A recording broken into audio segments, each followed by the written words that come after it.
Assalamualaikum warahmatullahi wabarakatuh. Sahabat sharing ilmu, berjumpa kembali dengan saya Mik Salmina dalam mata kuliah Trigonometri.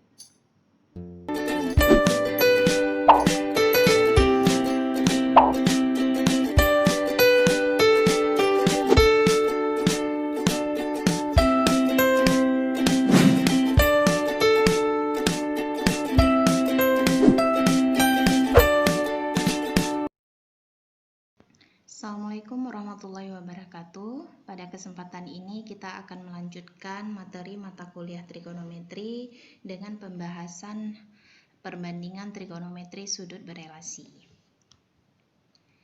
Baik, untuk melihat perbandingan trigonometri sudut berelasi, maka dibagi menjadi 5 bagian ya sudutnya berdasarkan sudut yang ada di setiap kuadran ya.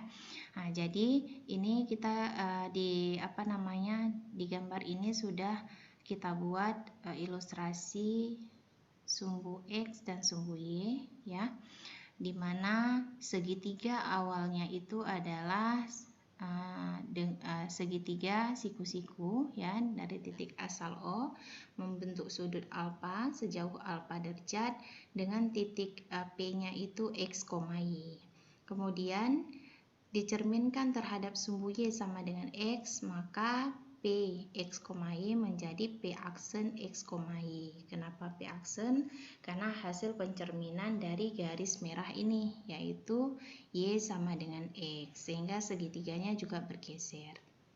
Jadi di sini sudut awalnya di sini yang pertama alfa berubah sudutnya menjadi 90 kurang alfa derajat karena kita refleksikan terhadap sumbu Y sama dengan X. Makanya sudutnya di sini. Ini ada garis tanda panah, berarti sudutnya di antara garis merah ini ya, 90 kurang alfa derajat. Jadi di sini di formulanya bisa kita lihat sudut dalam ya. Sin 90 kurang alfa menjadi cos alfa derajat. Jadi ini semuanya dari sin sampai cosnya kan semuanya positif. Nah, namun kenapa positif? Karena dia berada pada kuadran pertama. Dan kenapa dia berubah sin menjadi cos? Karena terjadi pergeseran hasil refleksi, hasil pencerminan ya, pencerminan Y sama dengan X, sehingga dia berubah dari sin menjadi cos. Misalkan untuk sin ya. Nah, pertama segitiga awalnya di sini ya dengan sudut alfa, maka ketika ditanya sin alfa itu adalah depan per miring. Depan alfa itu adalah sumbu Y ya, miringnya adalah R. Berarti Y per R itu sin. Nah, tetapi ketika sudutnya bukan sin alfa, namun sudutnya itu berubah menjadi 90 kurang alfa karena direfleksikan terhadap sumbu Y sama dengan X, garis merah ini, maka 90 dikurang alfa ini berada di posisi sudutnya itu bergeser dari alfa, sehingga ketika sin 90 kurang alfa, maka sinnya itu, ini kan alfanya di sini, sudutnya di sini. Berarti di depan sudut 90 kurang alfa itu adalah sin, depannya itu adalah X. Ini X ya, karena siku-sikunya di sini. Nah, dan diperkan dengan R, X per R. Sehingga kalau dia X per R, kita sudah mempelajari perbandingan trigonometri pada sudut siku-siku yang lalu ya, itu X per R itu adalah cos. Nah, jadilah berubahlah menjadi cos alfa. Kalau tadi sin, kalau sin itu Y per R. Jadi karena hasil pencerminan Y sama dengan E, maka berubah ya. Nah, jadi segitiganya mungkin bisa saya jelaskan. Segitiga asalnya ini yang saya kolomkan ini ya, ini sudut alfanya, titik P nya X, Y. Jadi ketika ditanya sin alfa, depan per miring, depannya itu Y per R ya. Nah, tetapi kalau ditanyakan sin 90 kurang alfa, maka segitiganya itu adalah bagian hasil pencerminannya. Nah, jadi bisa dilihat di sini. Nah, ini dia segitiganya ya. Nah, sudutnya di sini dia. Nah, di tengah-tengahnya. Nah, berarti kan siku-sikunya di sini ya. Nah, jadi seperti itu. Jadi 90 dikurang alfa. Nah, Jadi kalau sin 90 kurang alfa, ini segitiga ini juga masuk, berarti ini adalah sumbu X ya. X diperkan dengan sisi miring. Nah, kalau X per R berarti adalah cos alfa. Begitu juga untuk cos ya. Nah, jika untuk cos samping per miring, nah kita lihat untuk sin alfa, misalnya untuk cos alfa, samping per miring, berarti sampingnya ini ya. Nah, samping ini X per R. Nah, tetapi ketika sudutnya berubah di sini, maka sampingnya itu yang mana? Nah, yang ini ya. Nah, jadinya Y per R. Nah, jadi Y per R itu adalah sin alfa. Makanya untuk 90 kurang alfa derajat itu berubah ya, dari sin berubah menjadi cos, sin, tangen, cot. Nah, jadi kalau kebalikannya, kalau cot jadi tangen, secant jadi kosekan, ya kosekan jadi sekan alfa. Itu untuk memudahkan untuk mengingatnya. Jadi seperti itu. Kemudian kita lanjutkan. Oke, kita lanjutkan ke bagian keduanya ya. Oke. Yang B-nya adalah perbandingan trigonometri untuk alfa derajat dengan sudutnya 90 tambah alfa derajat. Oke. Kalau yang tadi 90 kurang alfa derajat itu berada pada kuadran pertama ya, di mana segitiga asalnya itu sudutnya sejauh alfa derajat ya, titik P, X, Y, ini yang garis merah ini segitiga awalnya, dan ini dia sudutnya berubah menjadi 90 tambah alfa. Kalau 90 kurang alfa tadi di sini tetap berada pada kuadran pertama ya, di ilustrasi awal. Sekarang 90 tambah alfa, nah dia berada pada kuadran kedua, di mana perubahannya itu Px, Y menjadi P aksenya min X, Y. Jadi X nya itu sudah negatif ya. Nah, jadi min X, sedangkan Y nya tetap positif. Nah, maka sin 90 tambah alfa, nah, sin 90 tambah alfa berarti di sini. Nah, ini dia ya. 90 ditambah alfa, maka tetap cos alfa. Kenapa perubahannya itu sama seperti pada poin yang tadi, yang pertama tadi, 90 kurang alfa. Jadi alasannya itu, pembuktiannya itu berdasarkan ilustrasi di bagian poin A, perbandingan trigonometri dengan sudut 90 kurang alfa. Jadi sama. Hanya saja yang ini 90 tambah alfa dia berada pada kuadran kedua. Jadi ini tetap kebalikannya, sin cos, kosin, tangen cot sama. Cuman perbedaannya adalah dia berada pada kuadran kedua. Kalau dia kuadran kedua, maka yang positif adalah bagian sin dan kebalikannya kosekan. Nah, jadi yang positif itu si sin dan kosekan. Nah, sama seperti perbandingan trigonometri di setiap kuadran. Di kuadran kedua yang positif adalah sin dan kosekan kebalikannya. Sehingga untuk si sin 90 tambah alfa dia positif cos alfa, untuk kosekan 90 tambah alfa dia positif secant alfa. Yang lain semuanya negatif. Nah, jadi seperti itu. Oke, kemudian selanjutnya poin C-nya adalah perbandingan trigonometri untuk sudut alfa derajat dengan 180 kurang alfa. Nah, jadi bisa dilihat di sini untuk 180 dikurang alfa, dia masih berada juga pada kuadran kedua ya. Nah, kalau tadi di sini Px, Y, maka untuk 180 kurang alfa itu dia sama dengan 90 tambah alfa tadi, P aksenya min X, Y ya. Nah, jadi sudutnya itu yang awalnya itu adalah ini alfa, kemudian dia bergeser ya, berubah menjadi 180 kurang alfa derajat. Jadi seperti ini.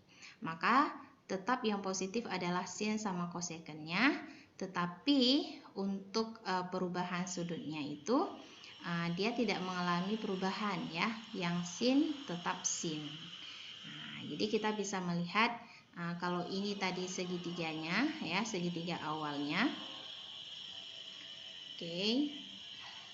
Nah, ini segitiga awalnya. Berarti kalau ditanya sin ya, sin alfa kan depan per miring ya. Depannya itu adalah Y, miringnya itu R. Jadi kalau di sini ya, siku-sikunya di sini, maka depan per miringnya itu adalah bagian Y per R juga. Jadi ini segitiganya ya. Nah, jadi ini tetap, dia tidak ada perubahan. Nah, kalau cos begitu juga, cos 180 kurang alfa derajat sama dengan min cos alfa derajat ya.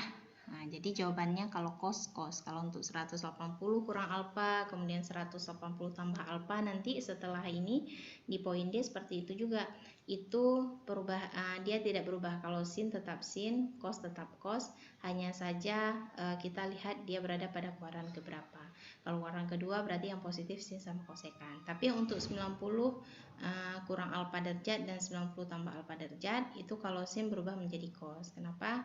Karena tadi hasil pergeseran oleh sumbu Y sama dengan X. Nah, kalau ini dia tidak, dia tetap posisi segitiganya itu sama ya. Ini dia segitiganya, ini segitiganya tetap sama, sehingga dia tidak berubah, sin ya tetap sin ya. Jadi seperti itu. Oke, baik, kita lanjutkan ya. Di sini juga dijelaskan bahwa titik P, X, Y itu dicerminkan terhadap sumbu Y. Jadi pencerminannya itu terhadap sumbu Y, maka bayangannya menjadi min X, Y ya. Dari P, X, Y dicerminkan terhadap sumbu Y. Berarti kalau dia terhadap sumbu Y, ini yang patokan yang kita lihat. Sehingga dia kiri dan kanan ini segitiga awalnya tegak, di sini juga tegak karena dicerminkan terhadap sumbu Y. Seperti refleksi itu kan pencerminan, seperti kita bercermin. Misalnya ini saya ya, ini saya, misalkan si P ini saya, kemudian di sini ada kaca ya, ini kaca saya buat, kita simbolkan dengan K, kaca, kemudian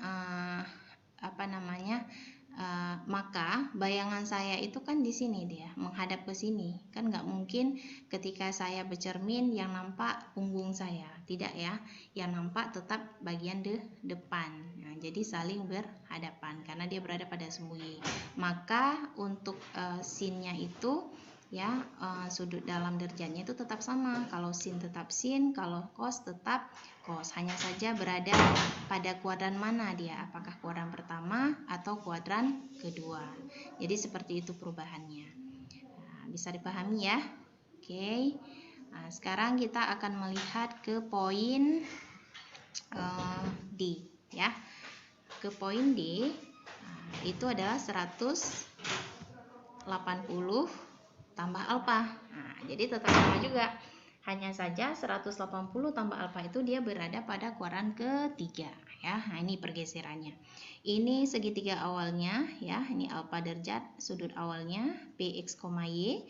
Kemudian dicerminkan terhadap sumbu ini ya, sumbu O ini namanya 0,0, maka P-nya itu berubah ke sini ya. Maka P aksen menjadi min X, min Y. Artinya apa? Ada perubahan di sini. Sumbu X menjadi negatif dan sumbu Y menjadi negatif ya. Berbeda dengan yang sebelumnya. Kalau sebelumnya di kuadran kedua, ini kuadran ketiga. Jadi X dan Y-nya itu negatif karena dicerminkan terhadap sumbu O 0,0. Jadi yang namanya refleksi atau pencerminan seperti kita bercermin diri kita sendiri. Jadi kalau kita bercermin, maka yang nampak itu adalah wajah kita. Jadi hasil cerminan dengan kita itu saling berhadapan ya. Nah, makanya kalau di sininya P, dia bercermin terhadap O, ini cerminnya ya kan. Nah, ini cerminnya. Nah, ini cermin. Nah, maka ini saya. Nah, maka hasil saya bercermin, maka akan menghasilkan saya juga.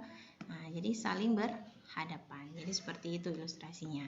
Nah, jadi untuk 180 kurang alfa dan 180 tambah alfa itu sama. Jadi tidak ada perubahan karena dia kita bercermin pada sumbu O, kalau tadi pada sumbu Y. Jadi terhadap diri sendirilah kita ibaratnya. Di sini P, kemudian di sini P juga. Namun P di sini karena pencerminan itu saling berhadapan ya. Nah, jadi yang berubah hanya negatif atau positif. Kalau kuadran ketiga, perbandingan trigonometri yang kita pelajari di semua kuadran ketiga itu yang positif adalah tangen dan kebalikannya. Berarti tangen dan kotangan yang positif. Selain itu semua negatif ya. Nah, oke. Semoga bisa dipahami. Kemudian kita akan melanjutkan ke poin selanjutnya ya. Perbandingan trigonometri untuk sudut alfa dengan 270 kurang alfa. Nah, ini dia ya. 270 kurang alfa itu berada pada kuadran ketiga juga. Sama dengan 180 tambah alfa. Perbedaannya apa? Kalau pada sudut 180 dikurang alfa, dia pencerminannya itu pada sumbu O. Nah, pada sumbu O. Jadi kalau P tadinya di sini ya, 270 kurang alfa derajat. Kalau tadi berada pada kuadran ketiga untuk 180 tambah alfa derajat, ini juga seperti itu. Namun perbedaannya adalah jika ini dicerminkan terhadap sumbu Y. Nah, ini dia pencerminan terhadap sumbu Y ya. Sehingga ketika dicerminkan terhadap sumbu Y, maka posisinya ya, ketika P X, Y, X, min Y ya, ketika dia dicerminkan, maka posisinya menjadi P aksen min X, min Y. Jadi ini bayangannya ya. Nah, jadi sama-sama berada pada kuadran ketiga, namun yang dicerminkan itu berbeda sumbunya. Kalau yang tadi yaitu adalah sumbu O ya. Nah, yang dari titik asalnya di sini pada kuadran pertama. Nah, di sini titik P-nya untuk 180 tambah alfa derajat, di sini titik P-nya. Jadi kalau dicerminkan terhadap sumbu O, maka di sini bayangannya. Tapi untuk 270 kurang alfa, nah, jadi titik asalnya itu adalah di sini ya. Dicerminkan terhadap sumbu Y. Mana sumbu Y? Ini dia sumbu Y. Ini sumbu Y, cerminkan terhadap sumbu Y, maka bayangannya menjadi P aksen min X, min Y. Sehingga dia sama dengan 90 kurang alfa derajat dan 90 tambah alfa derajat ya. Jadi 90 plus minus alfa, kalau untuk mudah mengingatnya, ini juga 270 plus minus alfa, dia sama ya. Dia berubah, kalau sin berubah menjadi cos, kalau cos berubah menjadi sin.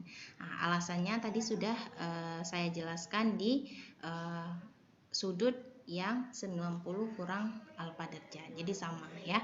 Jadi segitiga awalnya di sini kemudian berubah di sini, maka dia akan terjadi perubahan. Nah, namun untuk negatif dan positifnya kita lihat, karena ini kuadran ketiga, maka yang positifnya adalah chord dan tangan dan chord. Ini yang dilihat, bukan hasilnya ya. Selain itu adalah negatif. Jadi seperti itu.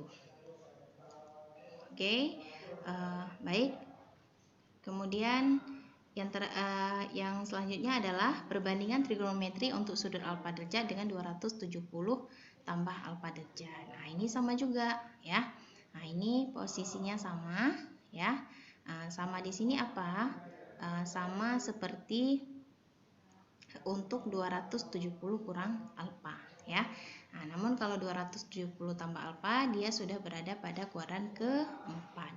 Kuadran keempat itu dia P aksennya X, min Y. Jadi Y-nya yang negatif, X-nya positif. Nah, maka untuk perubahan sudutnya sama. Kalau sin, cos, cosin ya.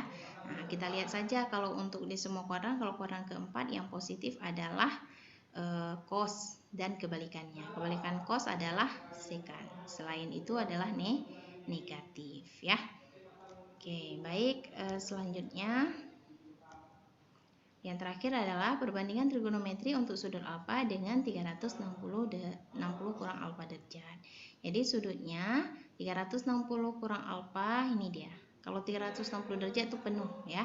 Kalau 360 kurang alfa derajat, dia dari ini. Oke, dari sini ya perputarannya sampai ke sini. Ini dia, saya perjelas lagi. Jadi ini sudutnya.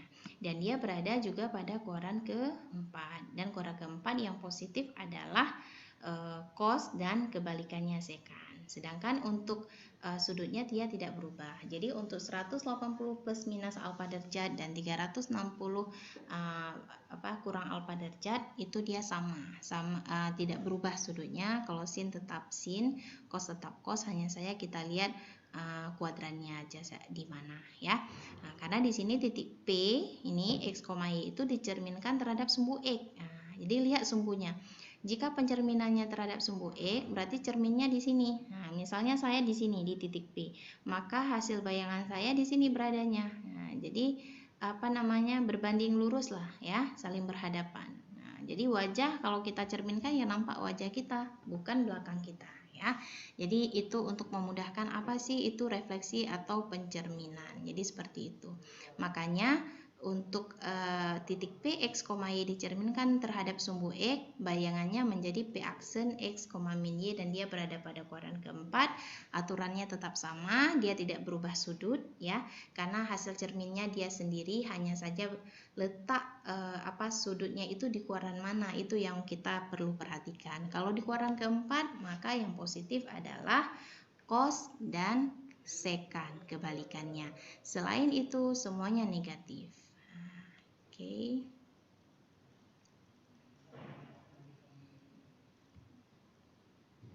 Nah, selanjutnya kita melihat contoh soal ya. Untuk perbandingan trigonometri berikut, nyatakanlah dalam perbandingan trigonometri sudut komplemennya. Sin 30 derajat, tangan 40 derajat, cos 53 derajat. Bagaimana kita menyelesaikan soal ini? Maka untuk sin 30 derajat itu dia berada pada kuadran pertama. Maka kita gunakan sudut berelasi untuk 90 derajat kurang alfa. Jadi kira-kira sin 30 derajat itu 90 derajat kurang berapa? Dapat 30 derajat gitu kan. Jadi 90 dikurang 70 derajat sehingga hasilnya adalah 70 derajat.